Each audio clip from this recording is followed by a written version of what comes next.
بسم اللہ الرحمن الرحیم الحمدللہ وقفا والصلاة والسلام علی عبادہ الذین اصطفیٰ اما بعد فاعوذ باللہ السمیع العلیم من الشیطان الرجیم بسم اللہ الرحمن الرحیم۔ رفقان محترم، قرآن میں بے شمار مقامات پر ابلیس یا شیاطین اور ان کے مختلف افعال اور اعمال کا ذکر ہے۔ جنت سے نکلنے کے حوالے سے بھی اور آدم اور حوا کے حوالے سے، غصہ پیدا کرنے کے حوالے سے بھی بہت سے ان کے مظاہر ہیں جو قرآن کے متفرق مقامات پر ہمارے سامنے آتے ہیں۔ تو کوشش یہ تھی کہ وہ تمام ایک یا دو نشستوں میں اکٹھے سامنے آ جائیں، تاکہ جب بھی ہم اس مقام پر پہنچیں تو اس کے بارے میں پیشگی ہمارے پاس انفارمیشن ہو۔ لیکن یہ حوالہ جات اتنے زیادہ ہیں کہ ان کو سمیٹنا ذرا مشکل ہوتا ہے۔ تو پچھلے درس میں بھی ہم نے کچھ ابلیس کے جو طریقے ہیں، طور طریقے ہیں گمراہ کرنے کے، ان پہ گفتگو کی تھی، اور آج کوشش کریں گے کہ ان کو یکجا طور پر حوالہ جات زیادہ آئیں، گفتگو تھوڑی ہو، تاکہ وہ کوریج جو ہے وہ زیادہ ہو جائے، اور وہاں زیادہ گفتگو کریں گے جہاں گفتگو کرنا ضروری ہوگا طلباء قرآن کے حوالے سے۔ تو ہم نے ابلیس کے حوالے سے ایک تو یہ دیکھا تھا کہ اغوا یعنی انسانوں کو کھڈ اور کھائیوں میں ڈالنا۔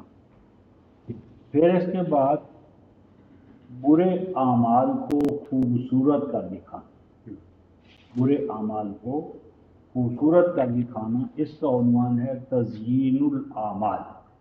پہلے کا عنوان تھا اغوا، اور اس کا عنوان ہے تزیین الاعمال، یعنی زینا یزینو، کسی بد سے بد چیز کو، عادت کو، خصلت کو، عقیدے کو خوبصورت بنا کر پیش کرنا۔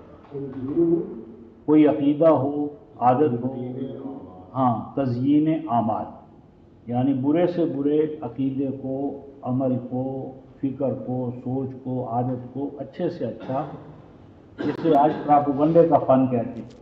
یعنی پراپوگنڈے کا فن کیا ہے کہ اندر سے بالکل تاریخ کلوٹی ہو، پراپوگنڈا اتنا کیا جائے کہ وہ سب سے زیادہ حسین و جمیل پڑھنے میں، سننے میں دکھائی دے۔ تو یہ تزیین اعمال ہے، اس پر بھی گفتگو کی تھی۔ اس کے بعد اگلی جو ہے وہ ہے ولایت، لام الف لا، یہ تھے ولایت۔ ہاں، ولایت کا معنی ہے کہ اس فکر اور عقیدے کو جو غلط ہو، اس کو کلی طور پر اپنے اوپر مسلط کر لینا۔ یعنی غلط عقیدہ اور سوچ جو ایک دفعہ سامنے آ جائے، وہ پھر میرے آپ کے قلب اور قالب پر، ذہن پر چھا جائے، اور اتنا چھا جائے کہ بس آدمی اسی کے ہو کے رہ جائے۔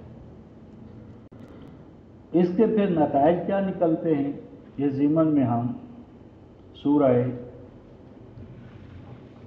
الحج 22ویں سورہ جو ہے اس کی آیت نمبر 4،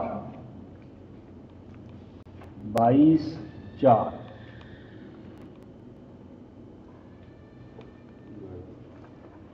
بائیس چار 398۔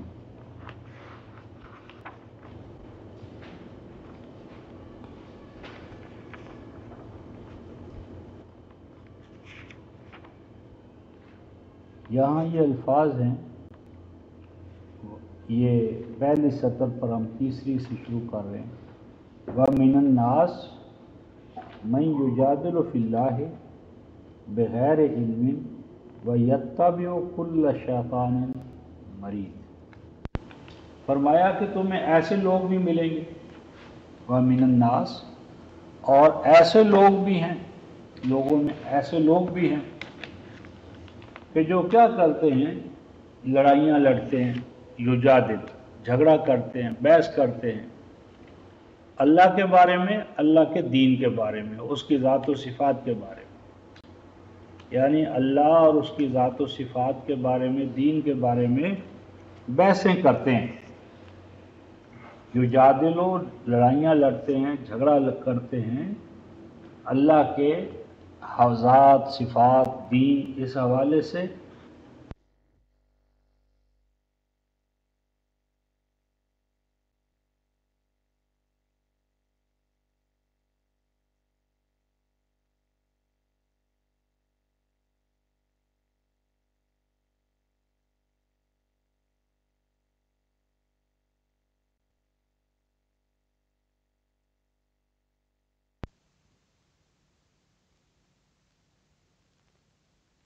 بسم اللہ الرحمن الرحیم، الحمدللہ وقفا والصلاة والسلام علی عبادہ الذین اصطفیٰ، اما بعد فاعوذ باللہ السمیع العلیم من الشیطان الرجیم، بسم اللہ الرحمن الرحیم۔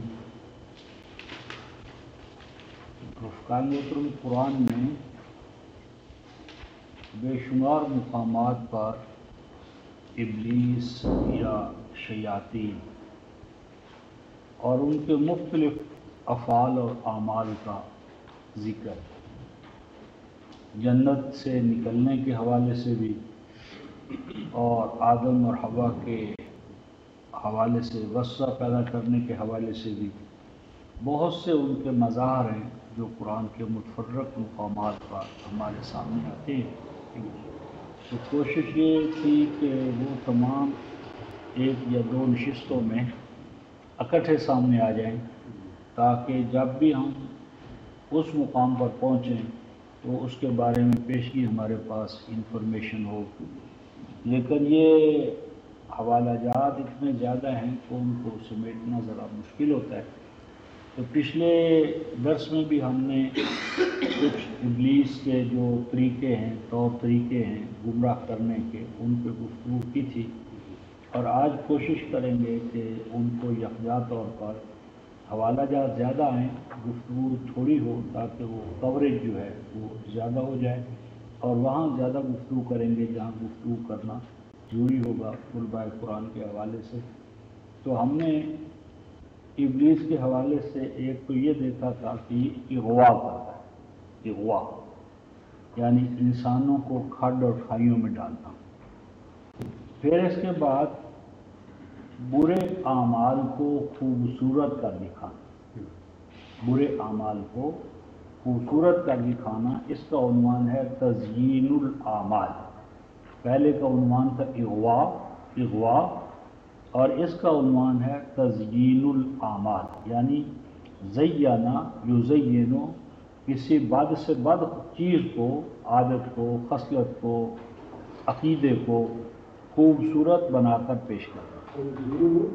کوئی عقیدہ ہو، عادت ہو، ہاں، تزیین اعمال یعنی برے سے برے عقیدے کو، عمل کو، فکر کو، سوچ کو، عادت کو اچھے سے اچھا، جسے آج پراپوگنڈے کا فن کہتے ہیں۔ یعنی پراپوگنڈے کا فن کیا ہے کہ در سے بالکل تاریخ کلوٹی ہو، پراپوگنڈا اتنا کیا جائے کہ وہ سب سے زیادہ حسین و جمیل پڑھنے میں، سننے میں دکھائی دے۔ تو یہ تزیین اعمال ہے، اس پر بھی گفتگو کی تھی۔ اس کے بعد اگلی جو ہے وہ ہے ولایت، وا لام الف لا، یہ تھے ولایت۔ ہاں، ولایت کا معنی ہے کہ اس فکر اور عقیدے کو جو غلط ہو، اس کو کلی طور پر اپنے اوپر مسلط کر لینا۔ یعنی غلط عقیدہ اور سوچ جو ایک دفعہ سامنے آ جائے، وہ پھر میرے آپ کے قلب اور قالب پر، ذہن پر چھا جائے، اور اتنا چھا جائے کہ بس آدمی اسی کے ہو کے رہ جائے۔ اس کے پھر نتائج کیا نکلتے ہیں، یہ ضمن میں ہم سورہ الحج 22ویں سورہ جو ہے اس کی آیت نمبر 4، 22:4، 398۔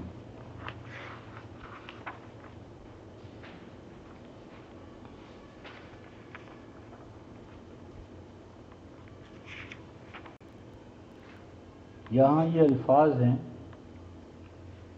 یہ پہلی سطر پر ہم تیسری سے شروع کر رہے ہیں۔ وَمِنَ النَّاسِ مَن يُجَادِلُ فِي اللَّهِ بِغَيْرِ عِلْمٍ وَيَتَّبِعُ كُلَّ شَيْطَانٍ مَرِيدٍ۔ فرمایا کہ تمہیں ایسے لوگ بھی ملیں گے، وَمِنَ النَّاسِ، اور ایسے لوگ بھی ہیں، لوگوں میں ایسے لوگ بھی ہیں کہ جو کیا کرتے ہیں، لڑائیاں لڑتے ہیں، یجادل، جھگڑا کرتے ہیں، بحث کرتے ہیں اللہ کے بارے میں، اللہ کے دین کے بارے میں، اس کی ذات و صفات کے بارے میں، یعنی اللہ اور اس کی ذات و صفات کے بارے میں، دین کے بارے میں بحثیں کرتے ہیں۔ یجادلو، لڑائیاں لڑتے ہیں، جھگڑا کرتے ہیں اللہ کے حوزات، صفات، دین، اس حوالے سے۔ اور کس طرح جھگڑتے ہیں، لڑائیاں لڑتے ہیں، آستینیں چڑھا چڑھا کر حملہ آور ہوتے ہیں۔ حالت یہ ہوتی ہے، یعنی حال ان کا یہ ہوتا ہے کہ ان کے پاس دلائل نہیں ہوتے، دلیل منطق کچھ نہیں۔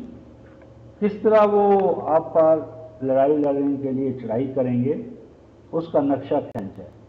فرمایا بغیر علم، اللہ کا علم نہیں ہوتا ان کے پاس۔ یہاں جو تنوین ہے نا بغیر علم، تو اس سے مراد ہے اللہ کا علم، یعنی اللہ تعالیٰ نے اپنی ذات کا جو تعارف ہے وہ اپنے کلام میں کروایا ہے۔ اللہ کیا ہے کیا نہیں ہے، اللہ کا دین کیا ہے کیا نہیں ہے، یہ اس نے خود اپنے علم سے بتا دی ہے۔ اور اس کا علم جو ہے وہ کہاں ہے، اس کی کتاب میں۔ جان لو کہ اللہ کا قرآن اللہ کا علم لے کر اترا ہے، انما انزل بعلم اللہ، اللہ کا علم کہاں ہے، اس کی کتاب میں، کلام میں۔ تو فرمایا کہ وہ اللہ کی ذات، صفات، دین میں لڑائیاں لڑتے ہیں، جھگڑتے ہیں بغیر علم، علم کے بغیر، یعنی جاہل، جہالت کی بنیاد پر۔ اور پھر کیا کرتے ہیں، یتبع کل شیطان مرید، اور پیچھے چلتے ہیں وہ ہر شیطان، یہاں شیطان سے مراد قائد، امام، رہنما، جس کے پاس اللہ کا علم نہ ہو، باپ دادا کی پوتیاں، باپ دادا کی کہانیاں، گھڑے ہوئے قصے، پلندے ہیں، لیکن اللہ کی کتاب کا علم نہیں ہے، وہ شیطان ہے۔ اور آگے فرماتے ہیں مرید، مارادہ، سرکشی میں آخری درجہ، مارادو علی النفاق، کہ لاکھ تم ان کو سمجھانے کی کوشش کرو لیکن ان کا جو ویسٹڈ انٹرسٹ ہوتا ہے نا، مفاد، وہ ان کو کبھی ادھر نہیں آنے دیتا۔ فرماتے ہیں کتب علیہ انہ من تولاہ، فرمایا بس اللہ قانون ٹھہرا چکا، کتب علیہ، ایسے کے بارے میں اللہ قانون ٹھہرا چکا ہے۔ کاتبہ اور کتبہ بمعنی قانون، یعنی قانون ٹھہرا چکا ہے اللہ ایسے افراد کے بارے میں۔ کیا ٹھہرا چکا ہے، انہ من تولاہ، کہ جو کوئی ایسے نافرمانوں کو اپنا والی و وارث بنائے گا، کہ جو ایسے نافرمان قائدین، مذہبی شیطان، تو جو کوئی ان کے پیچھے چلے گا، ان کی ولایت سرپرستی میں آئے گا، تو پھر کیا کرے گا، فَأَنَّهُ يُضِلُّهُ، تو وہ اس کو گمراہ کیے بغیر نہیں رہے گا، تو وہ اس کو یقیناً گمراہ کر دے گا، وہ اس کو یقیناً گمراہ کرے گا۔ وَيَهْدِيهِ إِلَىٰ عَذَابِ السَّعِيرِ، اور گمراہ کر کے انجام کار اسے جہنم کے عذاب میں جا پہنچائے گا۔ وَيَهْدِيهِ، اور پہنچا دے گا وہ اس کو، کہاں پہنچائے گا، إِلَىٰ عَذَابِ السَّعِيرِ، جہنم کے عذاب میں۔ سعیر، سارا، آگ، جہنم، تو جہنم کے عذاب میں اسے جا پہنچائے گا۔ اور اس کا جو گمراہ کرنا ہے، یہ گمراہ کرنا کیا ہے، اس کا اللہ تبارک و تعالیٰ نے نقشہ کھینچا ہے سورہ الفرقان، سورہ الفرقان آیت نمبر 26 اور 27، کہ یہ جن کو گمراہ کرتا ہے تو وہ گمراہ ہونے والے اور گمراہ کرنے والے ان سب کا نقشہ یہ کھینچا ہے سورہ الفرقان نے، آیت نمبر ہم 26 سے یہ لے رہے ہیں، الملک یومئذ الحق للرحمن وکان یوما علی الکافرین عسیرا۔ فرمایا کہ اس دن جو انہوں نے فلاں کا جھنڈا ہوگا اور فلاں کی یہ ہوگی اور وہ ہوگی سرکار، فرمایا کہ اس دن تمام تر اقتدار رحمان کے لیے ہوگا اور وہ دور یا زمانہ نافرمانوں کے لیے بڑا مشکل ہوگا۔ کافرین سے مراد ہے نافرمان، نہ شکر، کفر کا معنی شرک، نفاق، تو وہ مشرکوں منافقوں کے لیے وہ دور بڑا سخت ہوگا۔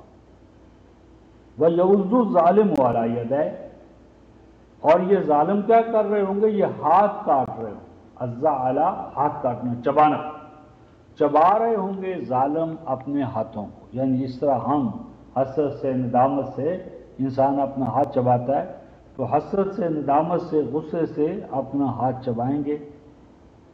ہاں جی، تو پھر کیا ہوگا؟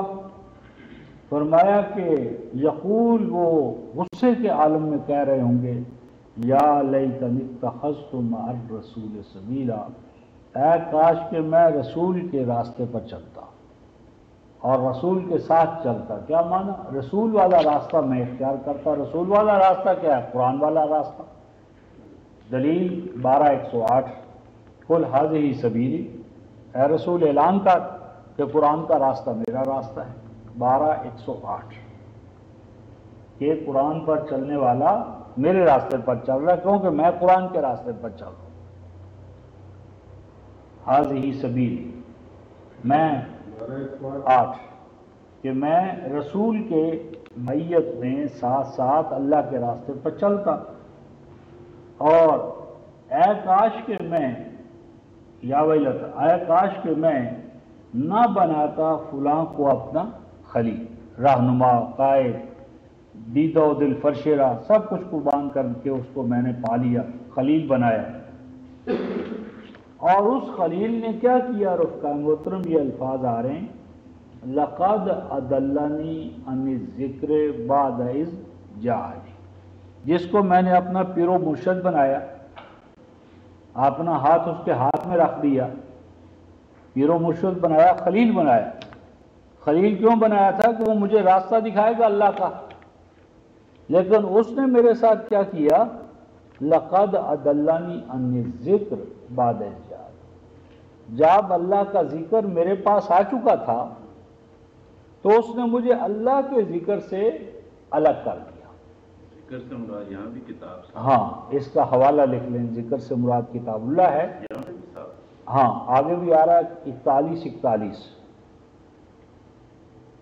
آگے آتا ہے بعد از جانی، کہ وہ ذکر تو میرے پاس پہنچ گیا تھا، یا ضربے لگانے والا ذکر تو نہیں ہے، کیونکہ ضربے تو لگائی جاتی، پہنچتی تو نہیں ہے، تو وہ ذکر جب کہ وہ میرے پاس پہنچ گیا تھا۔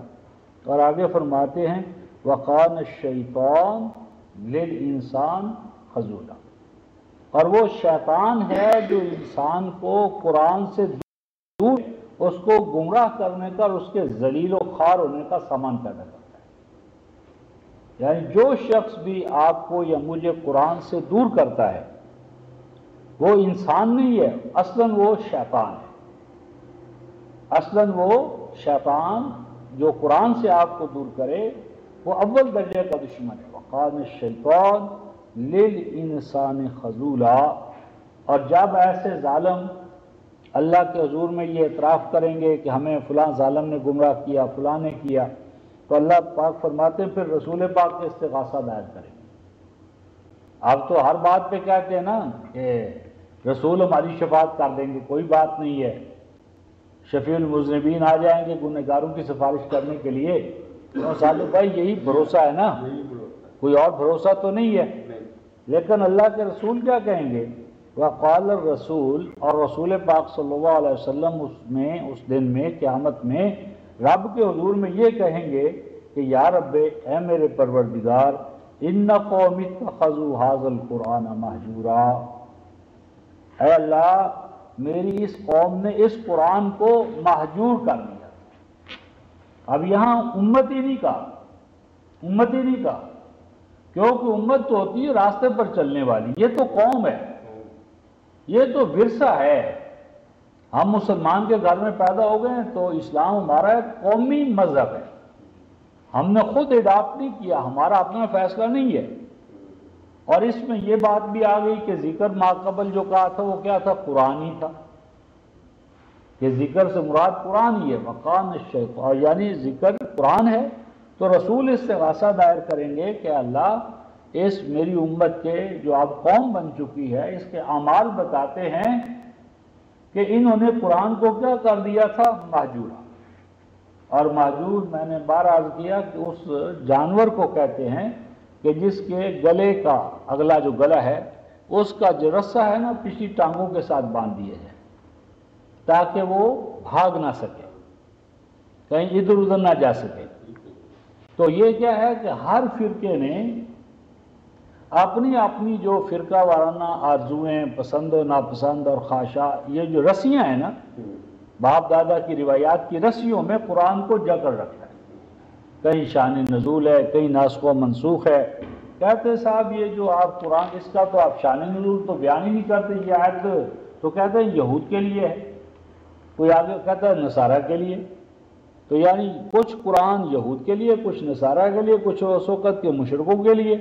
تو پھر یا ایھا الذین آمنوا جب آیا یہ بھی اس وقت کے مسلمانوں کے لیے ہوگا، تم درمیان میں کیوں آتے ہو؟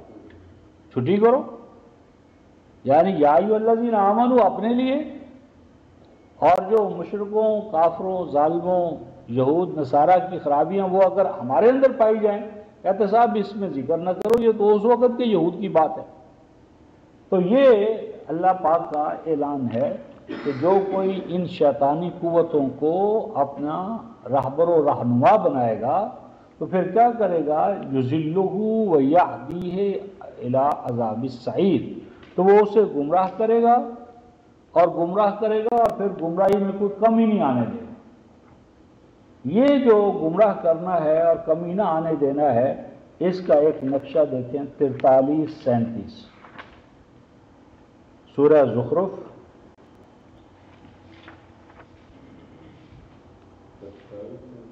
43 سورہ زخرف،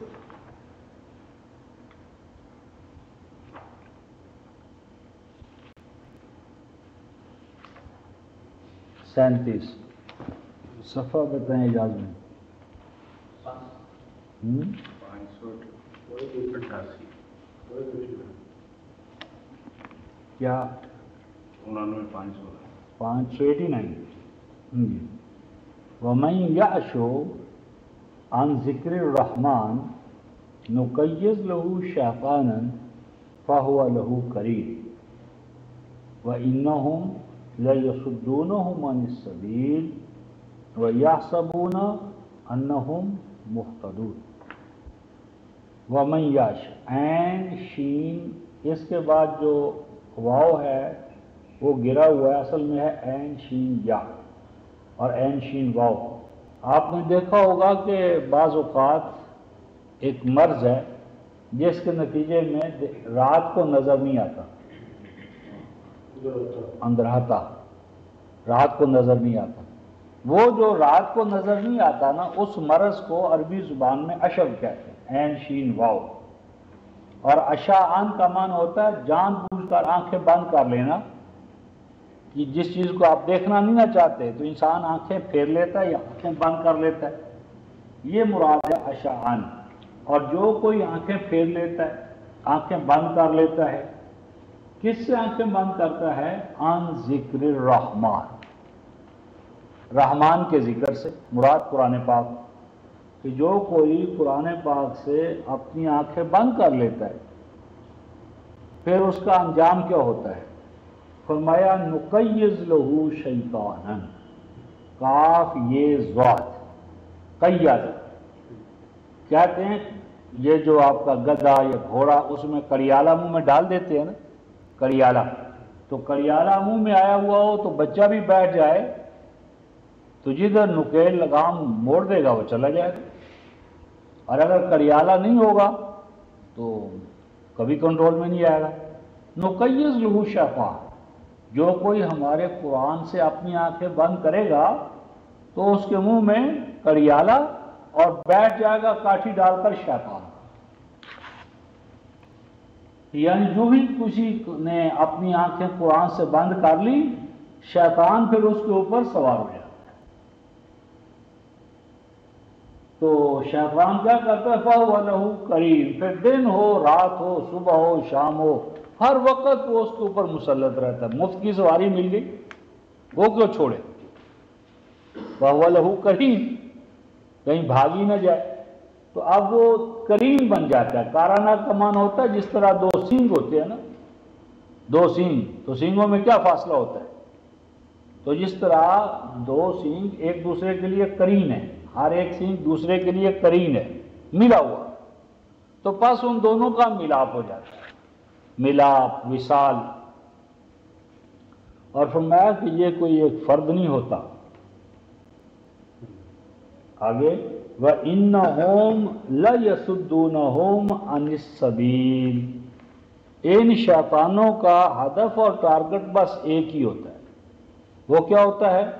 وَإِنَّهُمْ لَيَصُدُّونَهُمْ عَنِ السَّبِيلِ، اور بلا شبہ وہ روکتے ہیں جن کے اوپر وہ مسلط ہوتے ہیں، جن کے کڑیالے ان کے ہاتھ میں ہوتے ہیں، تو وہ ان کو روک دیتے ہیں اللہ کے راستے پہ چلنے سے۔ عن السبیل، سبیل سے مراد اللہ کا راستہ۔ ہر راستہ کھلا، ہر راستے پر چلو، پس قرآن کا راستہ نہیں لینا۔ قرآن کے راستے سے روکتے ہیں۔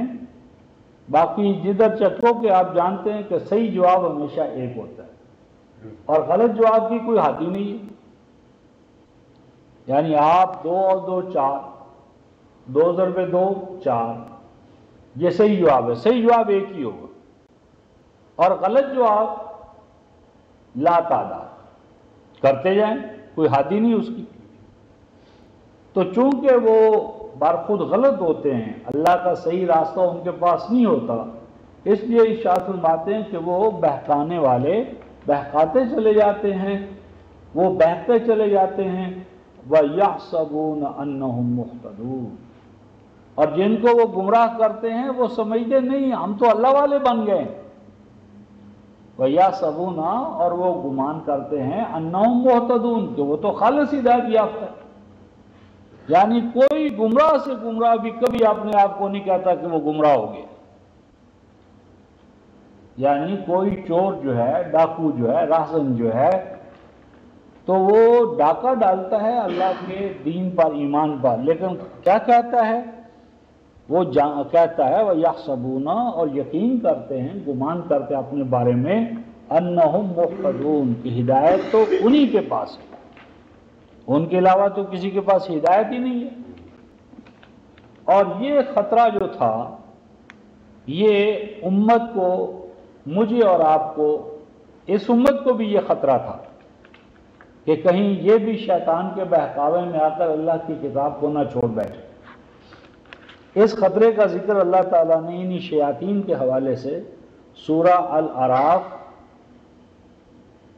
7ویں سورہ، آیت نمبر 29 اور 30۔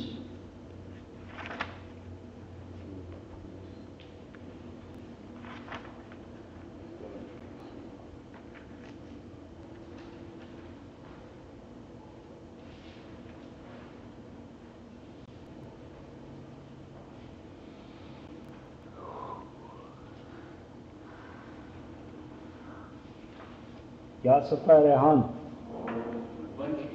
ہیں؟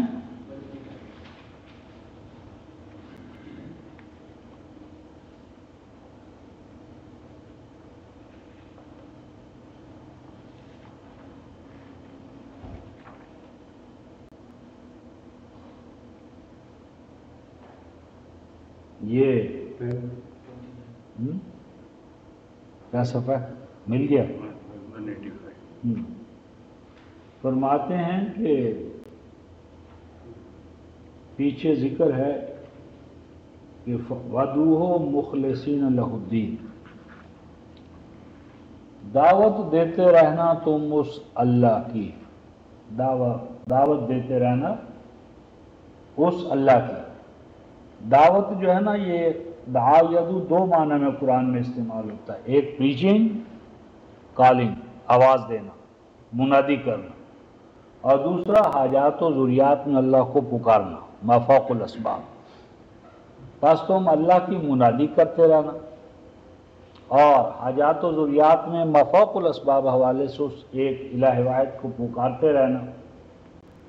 ایک شرط ہے، وہ شرط یہ ہے رفقا محترم، مخلصین لہ الدین، مخلصین لہ الدین کیا معنی؟ یعنی دین کہاں سے لینا ہے؟ صرف اللہ سے لینا ہے۔ مخلصین لہ الدین، خالص کرتے ہوئے اس اللہ کے لیے دین کو، یعنی دین کیا ہے کیا نہیں ہے یہ صرف اللہ سے پوچھنا ہے۔ اور اللہ سے پوچھنے کا معنی ہے اللہ کی کتاب اور کلام سے پوچھنا، یعنی اللہ تعالیٰ کا تعلق آپ کے ساتھ اس کی کتاب کے ذریعے ہے، اور اگر کتاب کو تو غلاف میں بند کر کے رکھ دے، یعنی آپ رفقا کو تو سوچیں کہ آپ کے پاس کوئی پیغام دینے کے لیے آتا ہے، پیغام دینے کے لیے صدر کا، کسی معزز انسان کا پیغام لے کر آتا ہے، اور وہ لفافے میں پیغام لائے۔ اب لفافہ تو لے کر آپ ریشمی رومال میں اوپر رکھ دیں، اور جو خط لے کر آیا ہے اس کی جوتیاں لے لیں، چومنا چاٹنا شروع کر دیں۔ وہ جس گھوڑے پر سوار ہو کر آیا اس گھوڑے کو پوجا پاٹ اس کی کر دیں، اس کے بال متبرک سمجھیں، اسے چارہ ڈالیں، اسے پانی پلائیں۔ ترجمہ کچھ اور نہیں۔ تو یہ کیا طریقہ ہے؟ یعنی رسول تو آیا ہے پیغام دینے کے لیے، پیغام پہنچانے کے لیے، پیغام تو تم نے اوپر رکھ دیا ہے اور رسول کی پوجا پاٹ شروع کی ہوئی ہے۔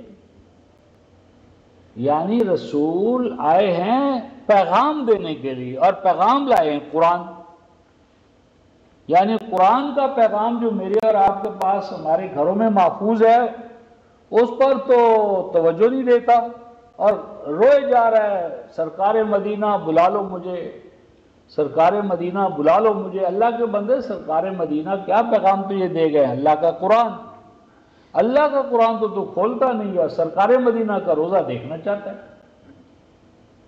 تو مخلصین لہ الدین، خالص کرتے ہوئے اس اللہ کے لیے دین کو۔ یہ تو نے کیا ترجمہ کیا جائے بھائی؟ یہ عبادت ہیں؟ عبادت کرو اسی کی، آگے مینز وہی رکھے اور اسی کو پکارو، آگے اس نے جس طرح تم کو ابتدا میں پیدا کیا، وہ تو اگلی ہے۔ تو یہ مخلصین لہ الدین کا کیا معنی ہوا؟ اسی کی عبادت کرو، خالص اس کی عبادت۔ تو یہ تو دین ہے، عبادت تو نہیں۔ لفظ تو دین ہے، عبودیت تو نہیں ہے، عابدین تو نہیں ہے۔ وہی میں نے کہا ترجمہ کچھ اور ہی۔ ہاں، یعنی اگر تو عبادت ہوتا نا تو قرآن تو کہتا ہے بس پکارو اس کو، اور تمہارا پکارنا اس حال میں ہونا چاہیے کہ دین کو خالص کرتے ہوئے اس اللہ کے لیے، یعنی پکارنا بھی ہم نے اس اللہ سے لینا ہے۔ کیا پکارنا ہے، کیسے نہیں پکارنا، پکارنے کا طور طریقے بھی اللہ ہی بتائے گا۔ تو خالص کرتے ہوئے دین کو اس اللہ کے لیے۔ آگے ارشاد فرماتے ہیں کما بدأکم تعودون، کما بدأکم تعودون، فرمایا کہ جس طرح آج تمہارا آغاز ہو رہا ہے نا، تمہیں گمراہی سے نکالا جا رہا ہے، قرآن پر لایا جا رہا ہے، ہدایت پر تم قائم ہو رہے ہو، فرماتے ہیں تعودون، ایسا نہ ہو کہ پھر تم دوبارہ گمراہی میں مبتلا ہو جاؤ۔ آج ہم تمہیں گمراہی سے نکال رہے ہیں قرآن کی اساس پر، ایسا نہ ہو کہ پھر تم قرآن کو چھوڑ کر گمراہ ہو جاؤ۔ کس طرح گمراہ ہو جاؤ؟ آگے ہے فریقاً ہدا و فریقاً حق علیہم الضلال، اس حال میں کہ صرف ایک گروہ ہوگا ہدایت یافتہ، فریقاً ہدا، صرف ایک جماعت، ایک فریق ہدایت یافتہ، اور ایک فریق کے علاوہ بے شمار فریق، گروہ، طور طریقے، جماعتیں، ان کا ہوگا حق علیہم الضلالہ، کہ لاگو ہو جائے گی ان کے اوپر گمراہ ہونے کی دفعہ۔ یعنی ایک جماعت اہل حق کی ہوگی اور کثیر جماعتیں جو ہیں وہ کون سی ہوں گی؟ جو اللہ کی ہدایت کو چھوڑ کر گمراہی کو اپنے اوپر نافذ کر لیں گی۔ اور یہ کون ہوں گے؟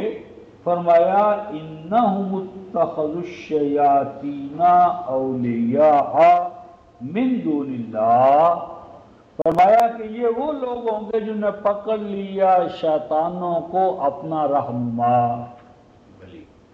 کارساز۔ ولی کا معنی کارساز، حاجت روا، مشکل کشا، پالن ہار، کہ رگ رگ میں ہمارے بس مرشد مائی رچ بس گیا ہے، اب ہمیں کیا ضرورت ہے؟ کہتا ہے پنجہ در پنجہ خدا دارم منچ پروائے مصطفیٰ دار، کہتا ہے میرا پنجہ تے خدا دے پنجے چ لگ گیا، مینوں تیرے محمد دی کی ضرورت ہے؟ نعوذ باللہ من ذالک۔ کہتے ہیں اس قرآن دے دی سانوں کی ضرورت ہے، اسی تے زندہ قرآن ہر ویلے اس تو لینے ہیں پڑھنے، ساڈا تے گزری ہمیشہ عرش تے ہوندا ہے، سانوں فرش والے قرآن دی کی ضرورت ہے۔ انہم اتخذوا الشیاطین اولیاء، پکڑ لیا، بنا لیا انہوں نے شیطانوں کو اپنا رہنما۔ اور آگے فرماتے ہیں من دون اللہ، من دون اللہ کے بارے میں بھی غلط بات بتائی گئی ہے، کیا کہ جی اللہ کو چھوڑ کر، اللہ کو تو فرعون نے بھی نہیں چھوڑا رفقا لوگ۔ قرآن سے پتہ چلے گا کہ فرعون بھی ایک اپنے معبود کو مانتا تھا، لہذا راکا و آلہتا۔ لڑائی صرف یہ تھی کہ قومیں کیوں گمراہ ہوئی، انہوں نے کہا کہ اللہ نے اپنے اختیارات فلاں فلاں بزرگوں کو ڈیلیگیٹ کر دی، ہماری رسائی ان تک اور ان کی رسائی اللہ تک۔ ہم کہاں اس قابل ہیں کہ اللہ براہ راست ہمارے ساتھ کلام کرے؟ ہماری ان تک اور ہم۔ ایک حوالہ لکھ لیں، شاید پہلے بھی ہے، سورہ المائدہ کا، سورہ المائدہ آیت 116، یعنی من دون اللہ کا جب لفظ آتا ہے تو کہتے ہیں جی اللہ کو چھوڑ کر، تو ہم نے اللہ کو کب چھوڑا ہے؟ ہم تو اللہ کو مانتے ہیں، یہ مشرک تھے کہ جنہوں نے اللہ کو چھوڑا ہوا تھا۔ تو اس ضمن میں یہ سورہ المائدہ جو ہے،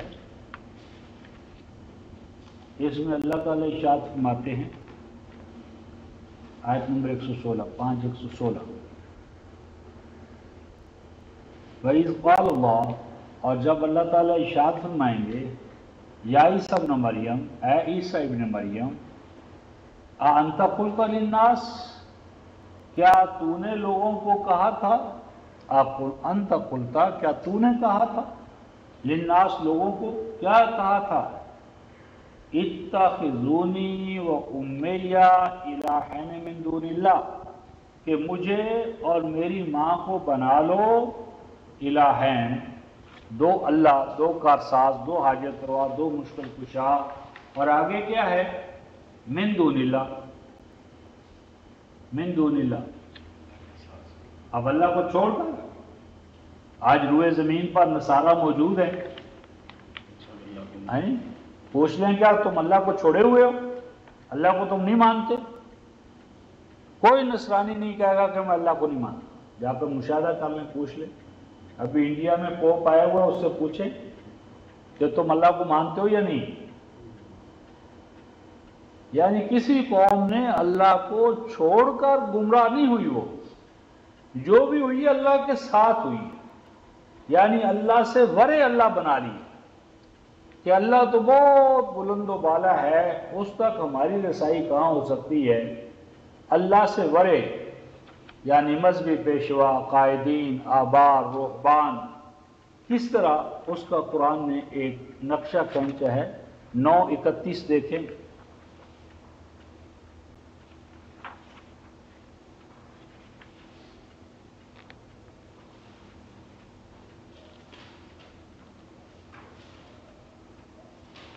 9:31